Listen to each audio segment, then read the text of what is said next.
It's funny to look back. I wonder why I had immediately presumed the dog would not be found, why my thinking switched gears to the longest of terms so fast. You could dismiss it as the characteristic negativity, the defeatism, endemic to my character. When tragedy struck, it stayed, at least for me. Looking back on it, though, I wonder if maybe I had a premonition of what was to come. If maybe the negative space wherein I had dwelled all this time formed some kind of narrow, uncertain path which pushed deep psychically somewhere only I could imagine. Because the terrible end drew itself out for me so naturally, something like a world of my own, one nobody else could find, opened itself to me. When the dog went missing, I saw big, terrible, deciduous trees like pikes, the unconquerable recessions of national highways, occlusive fog, the coffins of car trunks. I felt the boredom of evil and saw the drama of my mother's loss, the bitter unfairness, everything. In the days which followed, the dog was not found. It was unusual. Usually a dog will show up somewhere in town. My mother spent many hours posting on a Facebook page called the Quint Lost Dogs Network. Most dogs, she told me, showed up within a few days. When one died, the page owner would post a rainbow bridge. It troubled me to imagine that my mother had to imagine the dog framed by a rainbow bridge border, that she had to fidget on her phone, watching dog after dog be found, looking out for a familiar face, waiting for a message which would not come. She had suffered much, and it seemed useless to continue her problem world. Cruelty abounds. She was old then, so could not walk very far. She did what she could in her confinement, fretting, anxiously scrolling, fearing. It was sort of pathetic. She could not climb stairs anymore since her legs gave out, so she lived in our living room, which she had fashioned into a sort of bedroom behind curtains for privacy. It felt as if I lived in some kind of hospital ward. She slept in a crib bed in the old living room. It made me very sad to see. On the third day of the dog being missing, I went for a walk. I'm not the type to sojourn purposelessly, to be honest. The activity is neither soothing nor satisfying for me. But the wretchedness of my family home had reached such a point that the broad, beating climate apocalypse sunlight became preferable. It was so hot it was almost funny. Belleville laid low, humbled by glaring sun slants, which simmered angrily across buildings and streets, cutting through windows and garden gates, penetrative and ruinous. It was the season of death for our elderly. Sirens blared nonstop to evacuate one pensioner after the other from their unbearably hot tenement homes, unattended by children, unseen by our world.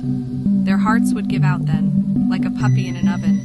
Sweat sloughed off me as I was caught briefly by the unusual cruelty which this life had to give. The reasonless, free-roaming evil, with its picking off weak targets, ushering in a tragic irony, a black humor cast over the city. Ruinous. I walked by the twin churches which stand guard to downtown. One of them, St. Michael's S., had fenced off its gardens so that the homeless couldn't gather under its shade. Odd bodies piled up outside, alive, I guess, but all leathery and stilled, like grounded fish. I crossed to the other side of the street. I didn't want one flopping my way. I was walking to the coffee shop to clear my head.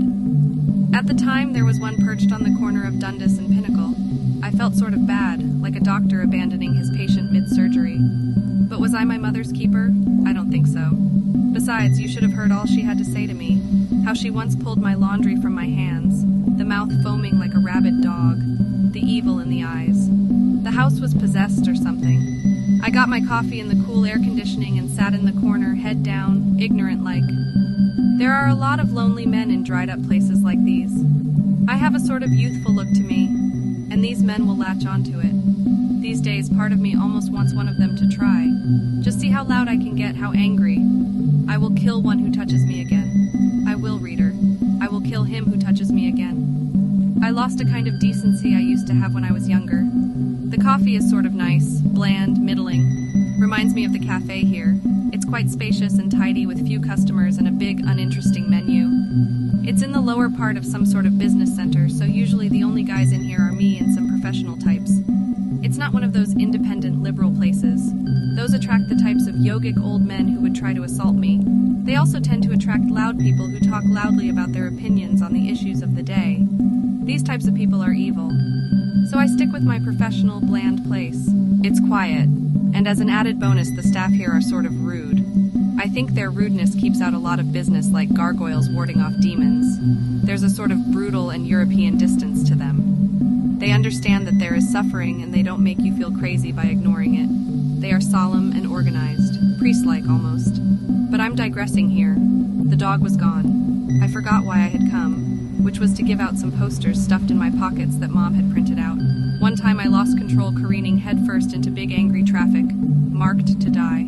Then a pre-death calm and movement purified itself, separated out finally from logic. New big red hands, only a gradation in color, flesh curiously undressing, and a skull I guess colliding with metal grates, only a union of two once disparate clouds. Perhaps my body was readying itself to unify once again to this material world, beginning to take off its coat just as it came back home again. But soon, my reader, this new world receded from me, and I came back to what I knew. My body hard against the baking freeway tarmac, the thought that Mom was going to wonder where her dinner was, and my spite for the gorgeous little dog which had bolted before me and the big man who came to collect it, unwitting authors of my sufferings, which, because of the direction I was crushed, looked to be suspended in air perfectly sideways, impossibly on some infinite black wall. I watched the dog look dumbly, prettily at me from its athwart world, an infinite pinketing sky behind it, then trot casually up into the outstretched arms of some big stranger. Weirdly enough, the story I have to tell you is sort of about dogs like that. It is about dogs which went missing, and which were once expected to be found. You know, I don't think that my brother realizes just how seriously this has gone so terribly wrong. I mean it. It's worse than it looks, reader. A lot worse. Joshy says he's going to the station, and I wished him good luck.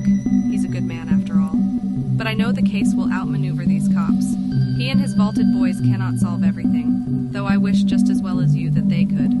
The disappearance is not simple. I tried explaining this to Joshy when he came over and to Mom, but they both want nothing to do with it. Mom just cries and screams. She's essentially not of our world anymore.